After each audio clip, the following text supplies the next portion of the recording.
Hey guys, it's your best fight friends. I'm Kelsey. That's Jordan Young, a light heavyweight contender for the PFL, 11-1. A lot of people like your chances, Jordan Young, to be this season's PFL champion. So I'm excited to meet you, man. How's it going? It's going really well, man. I'm enjoying. It's a nice little Monday, start of the week. Yeah, and you're in a nice location over there. We are just talking about you being in that fancy Oceans Resort Casino over there in Atlantic City. What's it like? It's definitely nice. You know what I mean? It could be worse. It could be a lot worse. We could be quarantined in worser places. So I'm enjoying, the hotel staff, PFL staff. They've been taking good care of us and been making life nice and easy. When I say it's fancy, I mean, you're what? You stay over there near Coconut Creek, Florida, right? Because you train at American Top Team. So it's not as nice as maybe you're accustomed to. Yeah, no, for sure, for sure. Well, this is your first season with the PFL. You spent a long time with Bellator. You were 11-1 as an MMA fighter overall. Now you chose to leave Bellator after your last fight.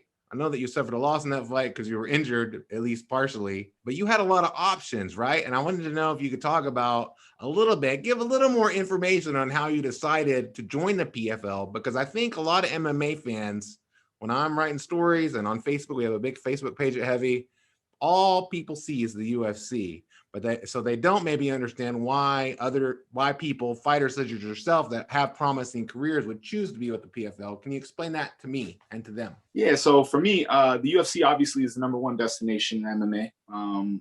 I chose not to go to the UFC or to entertain the UFC quite yet because I'm a young guy. I'm 26 years old. I personally would like to own some land. I'd like to own a house before I go into the UFC. That way, my situation is a little more figured out and I won't find myself in any back against the wall situations. I think that having stability outside of your career in the cage can make you a better fighter. Now, my decision making on leaving Bellator to come to the PFL had a lot to do with the way that Bellator was promoting me and also the numbers that they were throwing at me. I was 7 fights deep into my Bellator career, and I was tied for like most submissions in my division. And then I also had a record for most consecutive submissions. I just felt that I could have been getting a little bit more out of my Bellator time as far as marketing goes. And then after I took that first L, the numbers that they presented to me, if I would have accepted them, that would have meant that Jordan Young's stock went way down in the business world. So I took the PFL's offer, which in the business world meant that my stock went up. You know what I mean? So I just feel I made the right business decision. I love that. And I hate that in combat sports, of course, you suffer a loss and they're ready to use that against you, so to speak, so they can get you at the least amount of money they can pay is what they want. Yeah. However, in PFL, it gave you more money to fight, but also, hey, guess what? You get to fight for $1 million this year. That's awesome.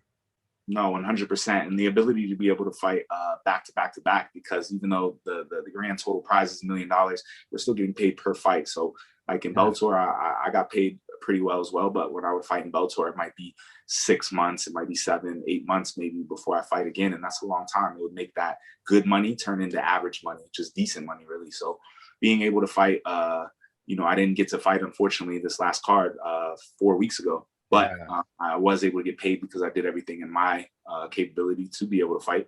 So being able to collect these checks so close together is a huge benefit. Yeah, that's exciting. And I didn't know you got paid, but you got paid and you got 3 points. Yeah, absolutely. And 3 points, it's a good gesture. I'm not saying I wish I would have got more points because I didn't have to perform, but maybe I would have gotten more points if I did get to perform. So I'm at a little bit of a disadvantage from the sense that I got rewarded as if I got a decision win, even though I never got the opportunity to compete. So my back is a little bit against the wall to get a finish. It's not like I'm in a situation where I need a first or a second. I need a finish, and I need somebody who has points currently to take a loss. And I will be on into the semifinals. Yeah, and that's exciting. And that, to me, is so intriguing because I don't, as a longtime combat sports writer, I started in boxing and have come over to MMA. Same thing. I never thought about points and like all this stuff that you have to think about now. You fight at PFL 5 on June 17th against Tom Lawlor, and you want to make the playoffs. So you have to have in the back of your mind, like you just said, I got to finish this guy. That has to feel different than if they were just going into a standard like one-off fight promotion. It feels like there's a little bit on the line. It feels like there's an objective to get done. Fortunately for me, though, like I said, it's not like it has to be done in the first round or the second round. If Tom Lawlor wants any chance of moving on, he needs somebody with points to lose as well. But he also needs to get 6 points. That's a little bit of a different situation. I've never been finished in my career. I don't get hit, and I don't give up bad grappling positions. So with that being said, it's going to be a tough night for him to get his objective done. You know what I mean? His tournament hopes are dead already. There's no chance of him finishing me in 5 minutes. You want to double kill him then? Well, if we're going to be honest, I want to triple kill him because I think he retires. Okay. You want to retire filthy Tom Lawlor. Yeah, absolutely. It's time to send him off into the pro wrestling world. Things have changed in the MMA game since he was a relatively active competitor. Yeah, it really truly has. I mean, it amazes me just watching MMA, how MMA fighters keep getting better and better and better. And it's because people grow up doing it now almost, right? It's like this whole thing. It's so amazing to see it. As a longtime boxing historian / journalist, whatever, I can look back at boxing. You can see boxing changed every 10 years, right? Mm-hmm. What Floyd Mayweather, I know that you were a big fan of Floyd Mayweather Jr. What he did was so far ahead of what the guys did back in the 1920s, right? Well, we get to see that happening in real time in MMA. And to me, that's amazing. Tell people a little bit about your love for Floyd Mayweather Jr., Money Mayweather, and his style and how he did his career. Yeah, I love Floyd Money Mayweather. Everything from the way that he crafted his career to the way that he speaks in his interviews. He's very slow and deliberate. He takes his time. He thinks about the answers. Yeah. And a lot of the trends and styles that we see in combat sports current day today, a lot of the flashy stuff, it would be a lot of people give that like the McGregor effect or like, et cetera, et cetera. McGregor got this from Mayweather, you know what I mean? So it's like one of those things if I was to transfer it to the music world. Lil Wayne is somebody who, if it wasn't for Lil Wayne, a lot of the styles that currently go on right now might not be in effect. It's the same thing for Floyd Money Mayweather. Without him being Money Mayweather, maybe we don't get a Mystic Mac, a Conor McGregor, you know what I mean? Maybe we don't get all the new fancy stuff that we now have in our game. Definitely not. I love Floyd because he sets a great example for how people should be at least be thinking, especially people in your position, right? Because what I love about when I watch Floyd Mayweather be interviewed, you're not going to trick Floyd. You know what I mean? Like he knows that the media is really trying to trick him into saying something that they can make into a big deal, right? That's what a lot of people do. But he wants to stay positive for the most part. I really like that. I really like that he was such a great fighter and that he's such good care of himself. You want to take good care of yourself too, right? I love your style, the way you don't want to get hit. You don't want to stand and bomb with people, but you do want to finish people because you've got really great jiu-jitsu. And I think that that's an important thing in MMA as a jiu-jitsu practitioner. Did you see what Paul Craig did at the UFC card? Did you watch I did. I did. That ruined my parlay for the night. Oh, yeah, because he was a big underdog. Yeah, I had Jamahal Hill. Me and Jamahal, I just recently was in communication with him via Instagram DM. I like his style. I like the way he fights. I'd say he's probably my favorite light heavyweight fighter in the UFC at the moment. And him and Nikita Krylov. And I was watching. I was very excited for that fight. You know what I mean? I thought that Hill was going to move forward and move downward in that top 15. But he'll be back. But to talk about Paul Craig, that was a beautiful setup, beautiful finish. Very, very worth the 50 G's he was paid on top. Yeah, and like that's the kind of thing. Like I was so just like it was such a crazy moment. And then I was thinking like I don't know who will need more therapy, the guy that got his arm broke and then bashed like that, or the guy that did that. Like how do you prepare yourself mentally to have to do that to somebody? Because that's like the fight was over and the ref didn't stop and he just had to bash his head. Yeah, no, for sure. It was a little violent for sure.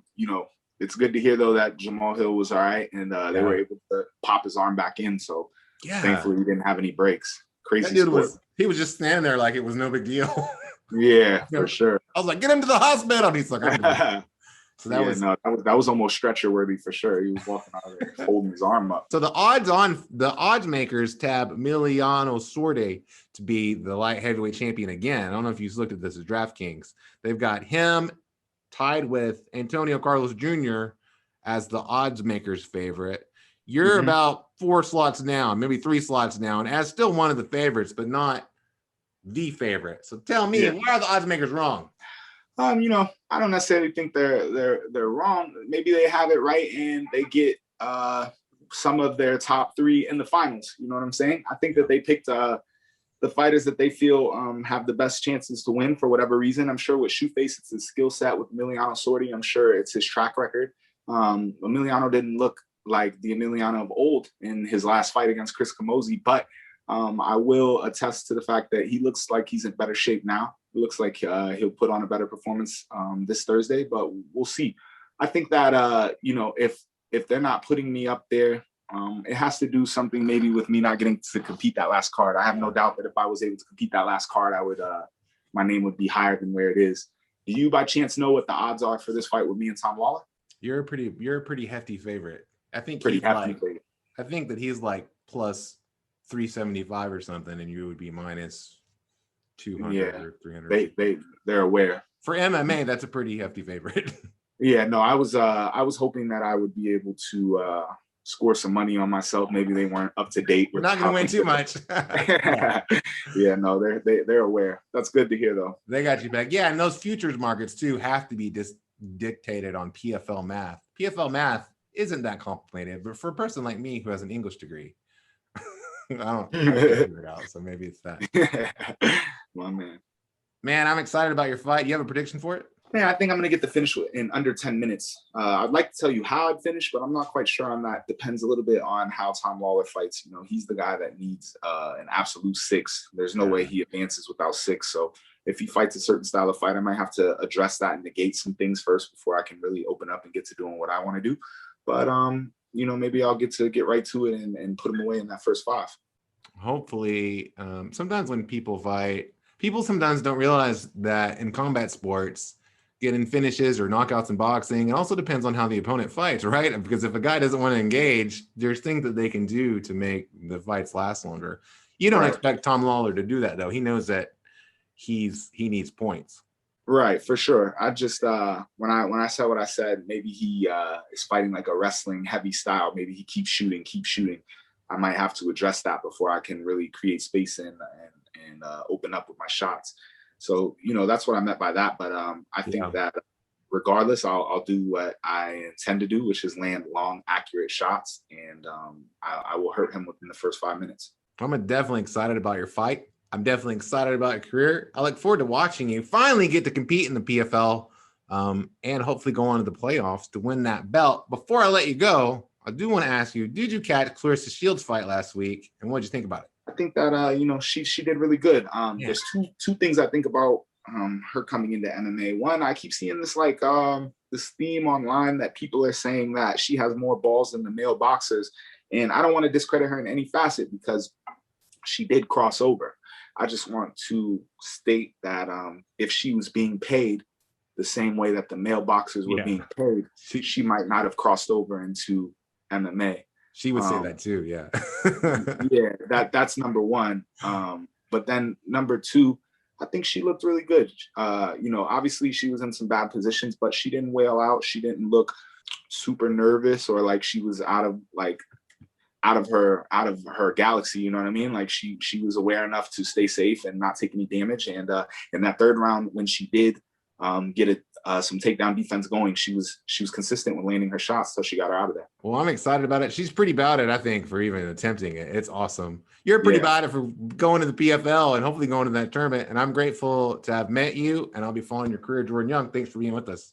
100%. I appreciate the interview. I just want to give a quick shout out to Dan Lambert and American Top Team. I want to give a shout out to all my training partners and coaches and the PFL for this opportunity come Thursday. For sure. Thanks so much. My man.